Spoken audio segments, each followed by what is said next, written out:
Hi, this is Sive Morten with the daily update on EuroFX. I post my exclusive market overviews with the key political and economical events, charts and important levels on the ForexPeaceArmy.com forums weekly. This short video is a response to rapidly changing situation on the currency markets and should help you to stay on top of the game and be profitable. I suggest you to visit ForexPeaceArmy.com forum and read my analysis for the week before watching this daily video. Greetings everybody guys, let's update our view on the Bitcoin. So after the collapse, market has completed some important targets. So you can see yesterday it was another attempt to continue downward action, and it was due to the strong bearish momentum that exists here. Although the perspective of the cryptocurrency right now stands really blurred. From the technical point of view, if the Bitcoin was just traditional shares or some currency, we could say that several bearish momentum and downward action should continue. But currently, as I said yesterday, it was a bit tricky moment that market stands at the break-even point of the mining cost. And to foresee how it will impact and whether it will make any impact on the value of the Bitcoin, it's difficult currently. That's why we focus on the shorter-term perspective on the Bitcoin and see what really could happen.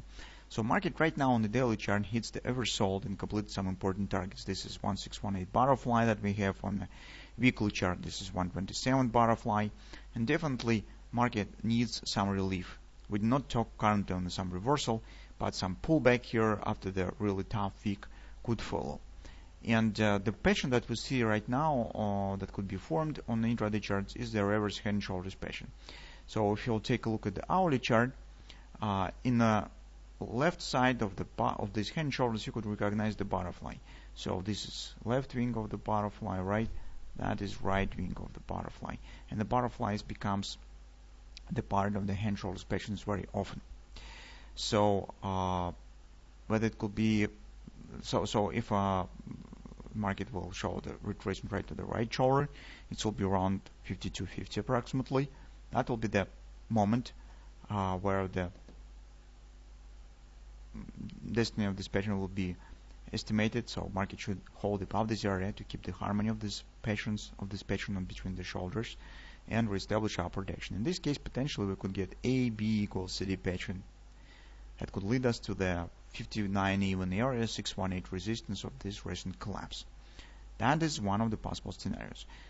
Potentially, it could be also free drive pattern as well. So, for example, here market stands at 127 of this drive. Market will fail to proceed up from the hand shoulders and start to move down. Another pattern you could watch for is the free drive buy. It's also possible. It's these two patterns that you could keep an eye on that could trigger the pullback, because pullback here in current circumstances when the market stands at the reversal and has completed important targets really could happen. So these two patterns that we will keep an eye on in shorter term. And if you're a scalp trader, you trade on intraday charts, that's also you could watch for, where you could try and take the position with the minimal risk. Also, you could, for example, watch for Gartley's G+2 buy on the slope of this most recent action. This could give you the precise point where bullish reversal could happen. So risk here will be minimal, because when you're dealing with the hand shoulders, especially with the 127 hand shoulders, and in our case, it's not the 1618 pattern, stop should be placed slightly below the head. And in general, you will see if market will not show the sharp reversal here and starting to tending lower, close to the bottom, this will be clear sign that no hand shoulders will be formed, and you could close position even earlier. But anyway, risk here is minimal. It's just about the $20 per contract, so it's very close. That's the scenario that we will keep an eye on within today's session, maybe today and Monday.